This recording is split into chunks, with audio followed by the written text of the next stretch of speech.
Welcome back to my channel. Yes, I see your questions. I see your DMs, everyone. There's so many of you asking about what it's like to be a real estate agent. What are the expectations versus the realities? So today we are knocking out a part 3 on a Q&A of everything that you need to know about being a real estate agent. Now I pulled all these questions directly from Instagram. So if you're not following me already, go ahead and follow me at dreamliving.la. And of course, if you guys could please comment, like, and subscribe, that would mean the absolute world. We are so close to 10,000. Now without wasting any more time, let's hop into it.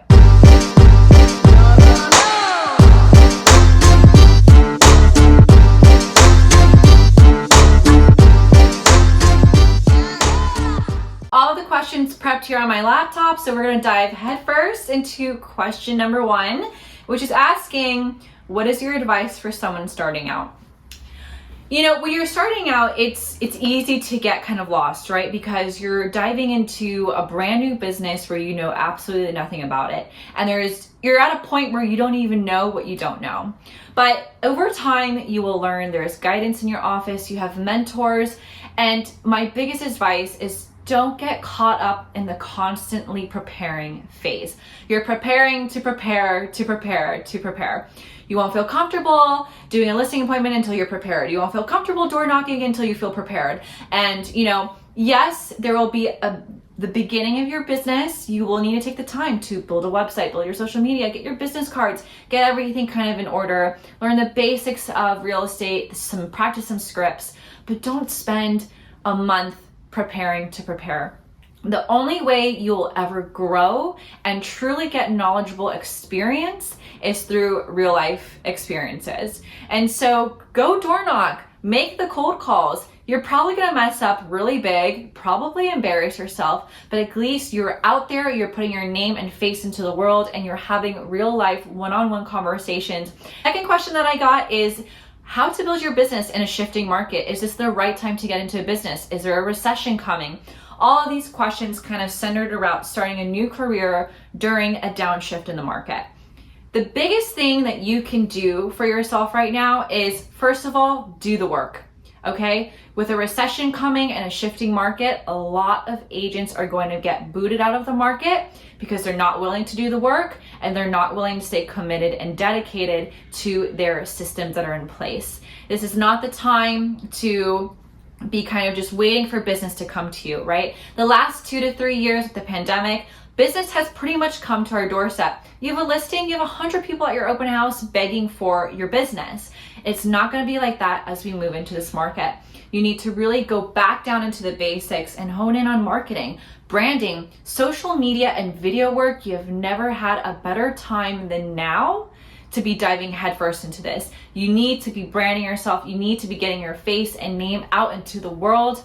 Do the hard stuff with prospecting, door knocking, cold calling, go to networking events, host open houses, get in front of as many people as you can, do the follow-up work, and continue to provide education and value to your clients, and in return, the business will come back to you. Number 3 is asking, is it scary? Is real estate scary? And how do I overcome mental blocks? As the fire truck is driving by my place at the moment, it sounds like real estate is really scary. To answer your question, yes, it is scary. And I don't mean that in any way to deter you from this career, but starting any new venture, starting any new business, starting any new path in life that is not normal to you is scary. And, you know, to be in this type of career, you are put on a pedestal and you will face a lot of objection, rejection. You will face a lot of fears, you will face a lot of discomfort, but the rewards that come with it are so incredible.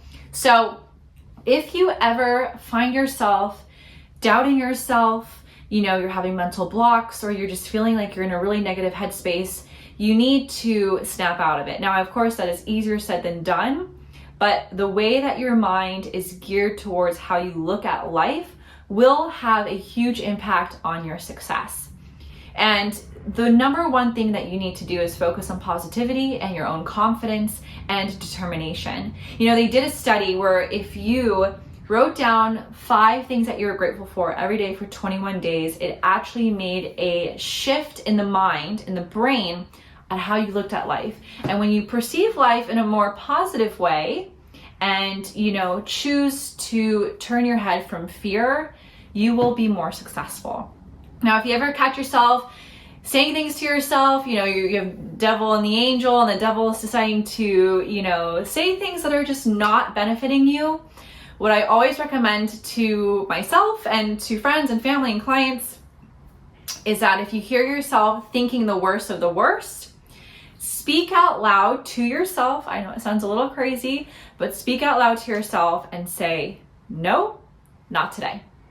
We're not doing this today. And there is something about saying it out loud that actually shuts down the process, which is pretty remarkable. So stay positive, focus on gratitude, look at things with a different mindset, and it will help you overcome your fears. 95% of the things that you worry about in life don't come true. All right, just keep that in mind. Question number 3 is asking me, do I have any tips on passing the California state exam? Or I guess if you're watching this outside of California, tips in general.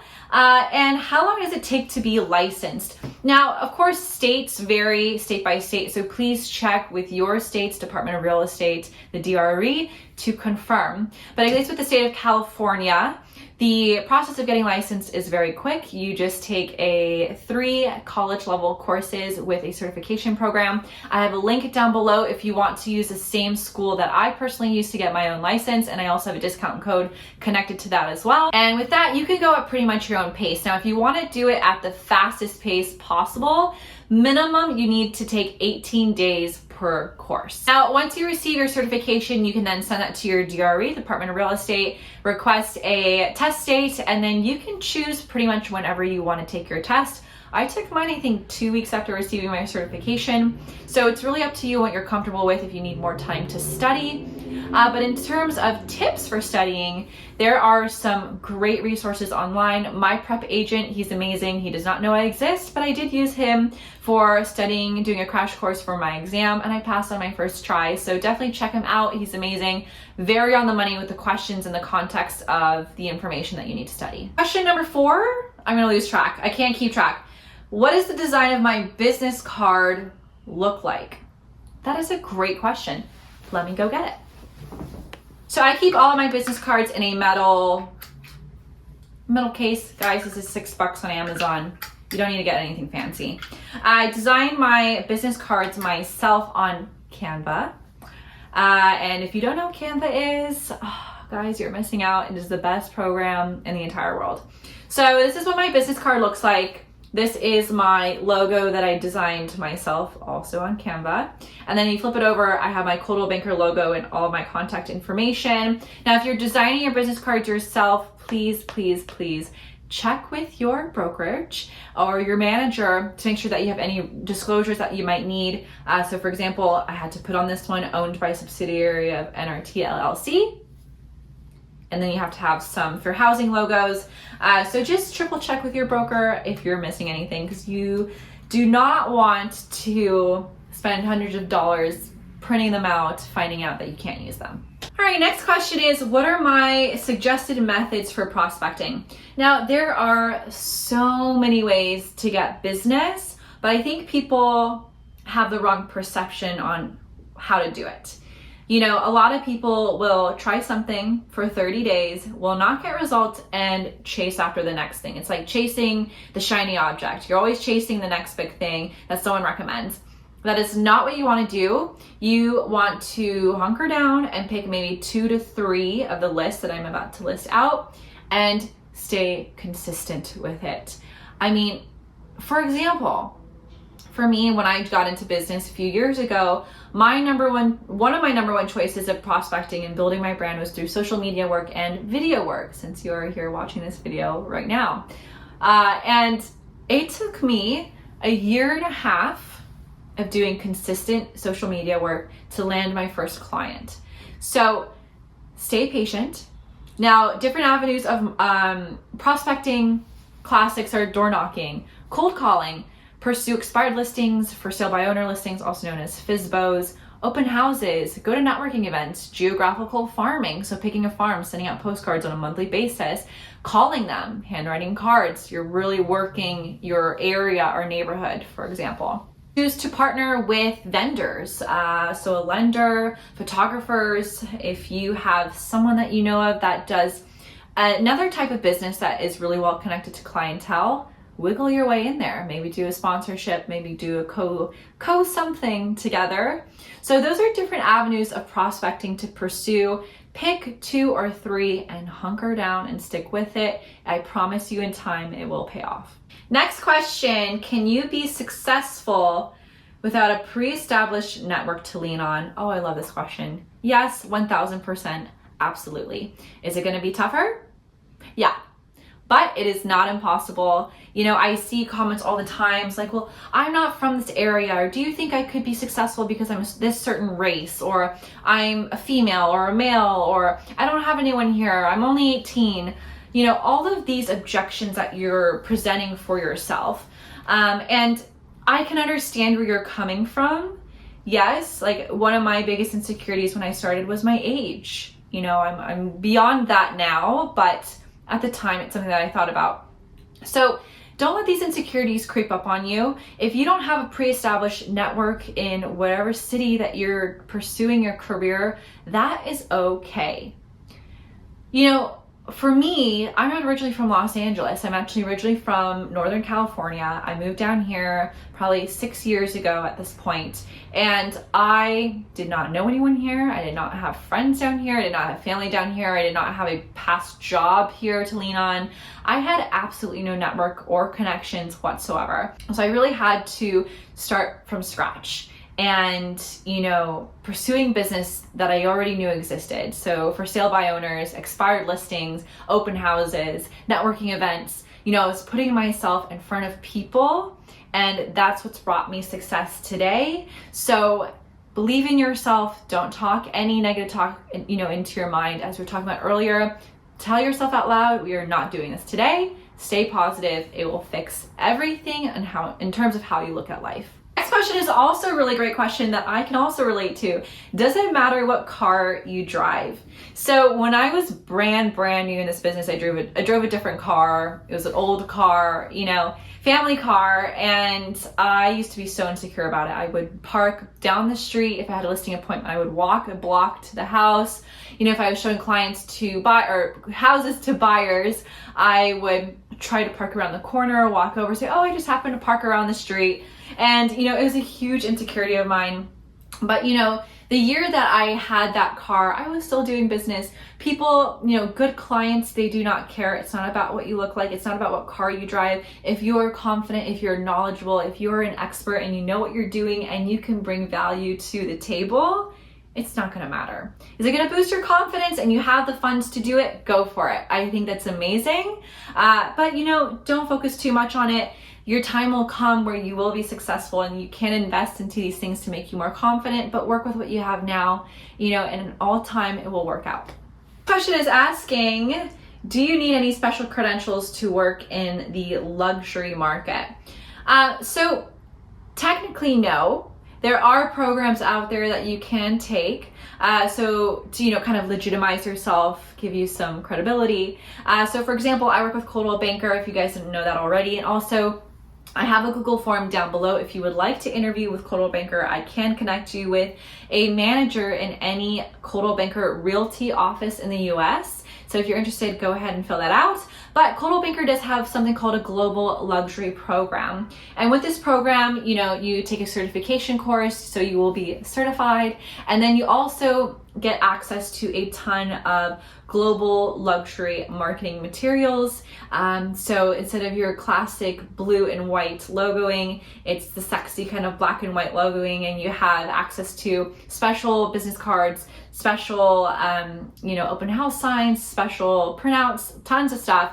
And that will definitely help you market yourself in a luxury market. So that's definitely an option if you want to go ahead and learn more about it and you want to sign with Coldwell Banker. Again, just fill out the form down below. All right, next question is, what costs are associated with being an agent or starting out?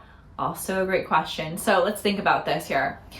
When you get started, of course, you will have your registration and license fee. Once you are officially licensed, you will have a fee that you have to pay to your brokerage. So with Coldwell Banker, I pay $150 a month to hang my license with them. You'll also have board dues. This is an annual fee. Typically in Los Angeles, I think you're looking around $800 to $1,000 a year. You will have your MLS fees. This is a semi-annual, is that the right word? 2 times a year. Semi-annual?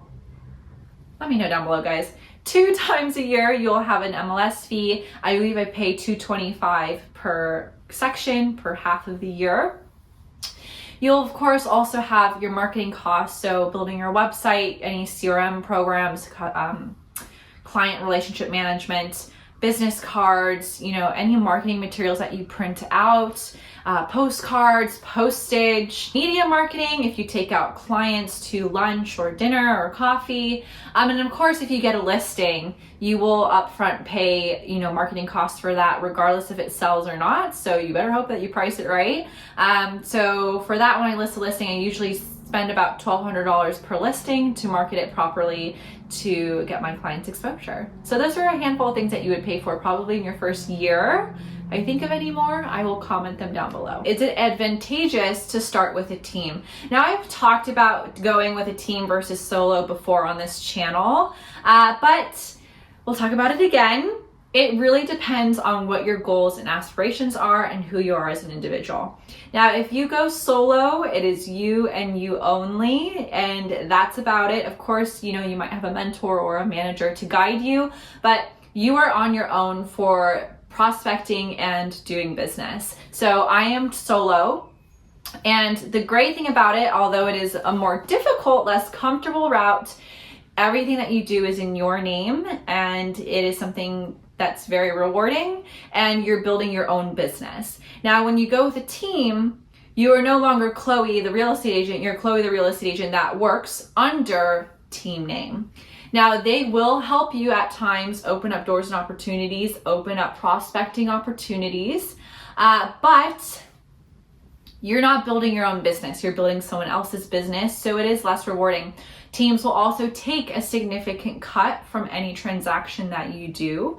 When I am solo, I get to keep the money that I make, but with teams, you do have to split it. So there are pros and cons to each side. Teams are a little more structured. They will give you more direction. They will tell you, what to do, when to do it, where to do it. And when you're solo, that's on you. Question, I think this is a great question because also I can relate to it as well. College, worth it or skip it? Now, if you guys don't know my story, I was in college when I started my real estate career. I dropped out to pursue my real estate career and then went back to finish it while I was still working my career. So I had little experiences of both sides. Will your college degree make you successful in real estate? No. In fact, I've never had a client ask me, where I went to college and my credentials in that sense, because really the value that you bring to real estate is your experience of working in the business. That being said, real estate is a tough career. I don't want to scare anyone, but this is not an easy job. This is not like selling Sunset. This is not like $1 million listing. This is a tough career. And statistically, 87% of agents will fail within the first 2 years. And I think it's 76% will not make it past 5 years. So I always recommend, if you're in college right now or you're going to go to college soon, just get your degree. Work out both, balance both. You don't need to excel at college, but at least if in the case that you have a change of heart and what you want to do as a career or real estate doesn't work out for you, at least you have your degree to lean back on if you ever decide to change the path that you take in life. That is all the questions that I have for today's Q&A. If you guys enjoyed this video, please like and subscribe. Comment down below if you want a part 4 and you have more questions on your mind. Go ahead and comment them down below on this video. I will definitely pull questions from this video for the next Q&A that I film. Other than that, guys, I really hope this was helpful. I really hope that you enjoyed this video. I really love making content for you, and I'm trying really hard to be more consistent. So please give me some some support, and we will keep doing these. Have an amazing day, and again, stay positive, work on your mindset.